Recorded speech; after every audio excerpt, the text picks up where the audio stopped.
हाँ, तो exercise 4.3 question number 5। Question number 5 क्या कह रहा है? From the choices given below choose the equation whose graphs are given in figure 4.6 and figure 4.7। हमें क्या करना है? From the choices given below, ये जो चॉइसेस हमें जो दी गई हैं, इन चॉइसेस से हमें क्या करना है? चूज़ द इक्वेशन, हमें इक्वेशन चूज़ करनी है। ये चॉइसेस हैं, इनमें से इक्वेशन चूज़ करनी है। कौन सी equation? Whose graphs are given in figure 4.6 and figure 4.7, जिनके ग्राफ फिगर 4.6 में और फिगर 4.7 में दिए गए हैं। पहला सेट जो 4 इक्वेशंस का है, ये एक बना है, ये है 4.6 के लिए। मीन्स इन इक्वेशंस से आइडेंटिफाई करना है कि इनमें से कौन सी इक्वेशन का ये जो ग्राफ बना हुआ है, ये कौन सी इक्वेशन का ग्राफ है। ठीक है, 4.7 के लिए ये इक्वेशन दी हुई हैं, तो ये फिगर जो है इन इक्वेशंस के लिए है। तो हमें इसमें से देखना है कि ये जो ग्राफ बना है, ये रेड कलर का जो मैं लाइन मैं दिखा रहा हूँ आपको, जो है ये कौन सी इक्वेशन की लाइन है ये, और ये लाइन इनमें से कौन सी इक्वेशन की लाइन है। ठीक है, सबसे पहले ज़रूरी चीज़ जो हमने पढ़ी हुई है, जिसको हमें इसमें रिकॉल करना है कि हम कैसे इस चीज़ को पता लगाएंगे कि ये लाइन जो है किस इक्वेशन की लाइन ये है। मीन्स कौन सी इक्वेशन से लाइन हमारी फॉर्म हुई है, या ये लाइन जो है किस इक्वेशन से हमारी फॉर्म हुई है, कैसे पता लगाएंगे। इसमें हमें क्या दिया है इन्होंने? लाइन के इन्होंने जो हैं साथ साथ ये जो पॉइंट्स दिए हुए हैं, ये कोऑर्डिनेट्स हमें दिए हुए हैं। ये कोऑर्डिनेट्स क्या हैं? X coordinate, y coordinate. Means ये सॉल्यूशंस हैं किसके? उस इक्वेशन के, जिस इक्वेशन की ये लाइन है। जिस भी इक्वेशन से ये लाइन फॉर्म होगी, ये जो कोऑर्डिनेट्स हैं, ये जो सॉल्यूशंस हैं, ये सॉल्यूशंस उस इक्वेशन को सेटिस्फाई करेंगे। सेटिस्फाई का मतलब क्या? कि ये वैल्यूज़ x की -1, y की 1, या x की 0, y की 0, x की 1, y की -1, ये वैल्यूज़ जब मैं उस पर्टिकुलर इक्वेशन में रखूँगा तो वो इक्वेशन सेटिस्फाई हो जानी चाहिए। मीन्स अगर कोई भी इक्वेशन किसी 2 पॉइंट की वैल्यूज़, ये 2 पॉइंट की वैल्यू मैं रखता हूँ उस पर जो है करके, और वो इक्वेशन सेटिस्फाई हो जाती है, इसका मतलब कि वो इक्वेशन इसी लाइन की इक्वेशन है। ठीक है, तो हमें चेक क्या करना है? ये जो पॉइंट्स दिए गए हैं, ये हमें बारी बारी से हर एक इक्वेशन पर रखने हैं। जिस इक्वेशन को ये पॉइंट सेटिस्फाई कर देंगे, और मिनिमम 2 अगर 2 पॉइंट्स से सेटिस्फाई कर दिया तो हमें उससे आगे करने की ज़रूरत नहीं है, क्योंकि 2 पॉइंट्स को अगर कोई इक्वेशन सेटिस्फाई कर रही है, इसका मतलब वही लाइन हमारी जो है एक्सटेंड होगी इसमें जो है। ठीक है, तो हमें जो है ये पॉइंट्स की वैल्यू उस हर एक इक्वेशन में रख के देखनी है और चेक करना है कि कौन सी इक्वेशन जो है सेटिस्फाई होती है। जो इस इक्वेशन सेटिस्फाई हो जाएगी, उसी इक्वेशन की ये लाइन हमारी होगी। अब चेक करते हैं, पहले जो है 4.6 के लिए ये इक्वेशन है, 4.6 हमारी ये फिगर है, तो इसके लिए चेक करते हैं। तो इसके पॉइंट्स को हमें चेक करना पड़ेगा इन इक्वेशन पे रख के। ठीक है, पहली इक्वेशन है y = x। पहली इक्वेशन है y = x। पॉइंट देखो, इसके पॉइंट रखते हैं हम जो है, x की वैल्यू -1 और y की वैल्यू 1। x की -1 रखी, y की वैल्यू रखी 1 रखी। 1 = -1 होता है? नहीं होता। तो इसका मतलब ये इक्वेशन तो पहला पॉइंट भी सेटिस्फाई नहीं कर, ये इस पॉइंट ने इस इक्वेशन को बैलेंस नहीं किया। सेटिस्फाई करने से मतलब क्या है? LHS = RHS। तो ये पॉइंट की वैल्यू जब मैंने इस इक्वेशन पे रखी, तो LHS और RHS जो है, LHS RHS हमारा क्या है? इक्वल नहीं आया।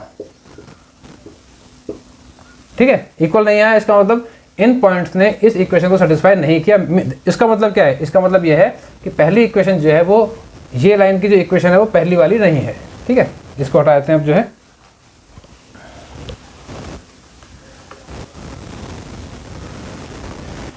क्योंकि जो भी इक्वेशन इस लाइन की इक्वेशन होगी ना, वो जो है सारे पॉइंट्स उसमें सेटिस्फाई होंगे।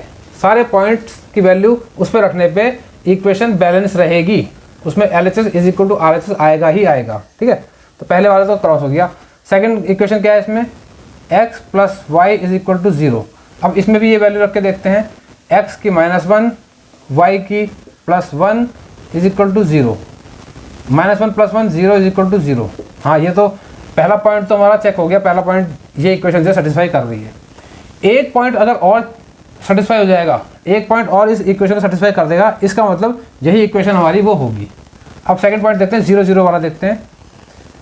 x की वैल्यू 0 + 0 = 0। ठीक है, 0 = 0। इसमें भी LHS = RHS आ गया, ये भी इसने सेटिस्फाई कर दिया, ये पॉइंट भी सेटिस्फाई कर दिया। ये 2 पॉइंट इसके हैं, तो ये 2 पॉइंट जिसके हैं ना, ये तीसरा पॉइंट भी उसी का होगा, क्योंकि स्ट्रेट लाइन जो 2 बिंदु से गुजर रही है वो तीसरे से भी गुजरेगी ही गुजरेगी, जाएगी ही जाएगी। फिर भी हम चेक करके दिखाते हैं। थर्ड है पॉइंट 1 - 1, x की वैल्यू 1, y की value -1 is equal to 0, 1 - 1 0 is equal to 0, RHS is equal to RHS। ठीक है, तो सेकंड इक्वेशन हमारी जो है ये तीनों पॉइंट पे सेटिस्फाई हो गई। तो इसका मतलब ये जो लाइन है ये किसकी लाइन है, ये लाइन जो है, इसी लाइन की इक्वेशन कौन सी है, इस लाइन की इक्वेशन है हमारी second one, x + y is equal to 0, ये इसकी इक्वेशन है इस लाइन की। ठीक है, ऐसे इसमें चेक करते हैं, ये लाइन जो है, इस लाइन की इक्वेशन कौन सी है, अब वो इसमें से चेक करनी है। इसके लिए सेट हमारा ये दिया हुआ है, इसमें से चेक करनी है। ठीक, तरीका वही है, ये जो पॉइंट्स हैं, इन पॉइंट्स की जो वैल्यू है, इन पॉइंट्स में क्या है, x की वैल्यू है, y की वैल्यू है, दोनों वैल्यूज़ हम इक्वेशन में रखेंगे।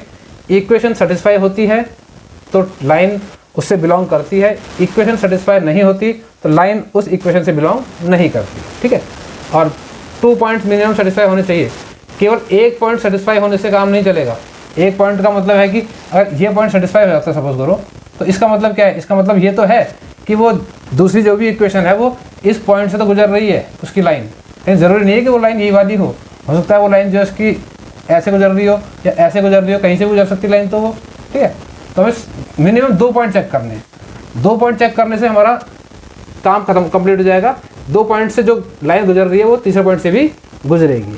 तो पहले हम चेक करते हैं -1 3, इसको चेक करते हैं। पहली इक्वेशन क्या है, y is equal to x + 2, x की वैल्यू -3 है, y की वैल्यू 3 है। y की वैल्यू 3 रखी हमने, x की रखी -1 + 2, क्या आया 3 इज इक्वल टू, ये आ गया 1। 3 इज इक्वल टू 1 होता है, नहीं होता, इक्वेशन सेटिस्फाई नहीं हो रही, पहली इक्वेशन क्रॉस हो गई, क्योंकि ये पॉइंट सेटिस्फाई नहीं हो पाया उसमें, तो इसका मतलब इक्वेशन हमारी ये वाली नहीं है। ठीक है, जो भी इक्वेशन इस लाइन की होगी वो सारे पॉइंट को सेटिस्फाई करेगी। सेकंड इक्वेशन पे आते हैं। सेकंड इक्वेशन है y is equal to x - 2, इसमें वैल्यू रख के देखो, y की value 3 is equal to x की value -1 - 2, 3 is equal to -3, 3 is equal to -3 होता है, नहीं होता, तो ये भी हमारी जो है इक्वेशन सेटिस्फाई नहीं हो रही पॉइंट्स की वैल्यू रखने पर। ठीक है, थर्ड इक्वेशन देखो, थर्ड इक्वेशन क्या है, y इज इक्वल टू, ये थर्ड इक्वेशन है, y is equal to -x + 2, इस पर चेक करते हैं। y है 3, y 3 है, इज इक्वल टू x -1 है, -1 + 2। ठीक है, 3 is equal to minus multiply होंगे तो ये +1 बन जाएगा और ये 2 है पहले से ही। 3 is equal to 2 + 1 3, 3 is equal to 3। पहला पॉइंट तो सेटिस्फाई हो गया इस इक्वेशन पे, पहला पॉइंट तो सेटिस्फाई हो गया, लेकिन अभी पूरा काम नहीं हुआ। अभी हमें और भी एक पॉइंट मिनिमम और चेक करना है। एक पॉइंट और अगर इसमें सेटिस्फाई हो गया तो इसका मतलब यही इक्वेशन हमारी जो है इस लाइन की इक्वेशन आ जाएगी। ठीक है, केवल एक पॉइंट से कभी भी नहीं निकलता, मिनिमम 2 पॉइंट अगर हो गए तो इसका मतलब कंफर्म है कि वही लाइन हमारी इस इक्वेशन की लाइन होगी। एक और चेक करते हैं अब जो है, सेकंड पॉइंट क्या है इसका, 0 और 2। इसी इक्वेशन में 0 और 2 पुट करके देखते हैं वैल्यू। अब जो है x की वैल्यू 0 है, y की वैल्यू 2 है, तो इसको हटाता हूँ मैं। जो है y की वैल्यू क्या है, y की वैल्यू 2 है, मैं यहाँ लिख देता हूँ पहले वैल्यू 0 और 2। y की वैल्यू 2 है, x की वैल्यू 0 है, y की वैल्यू 2 रखते हैं, x की वैल्यू रखते हैं 0 + 2। देखो इसमें क्या होता है, ये तो 0 ही है, ख़त्म हो गया। 2 is equal to 2, LHS is equal to RHS। ये पॉइंट ने भी इस इक्वेशन को सेटिस्फाई कर दिया। इसका मतलब क्या है, 2 पॉइंट सेटिस्फाई हो गए। इसका मतलब यही है कि जो थर्ड वाली जो इक्वेशन है वही इक्वेशन जो है इस लाइन की इक्वेशन है, y is equal to -x + 2। यही इक्वेशन है जो इस लाइन की इक्वेशन जो है।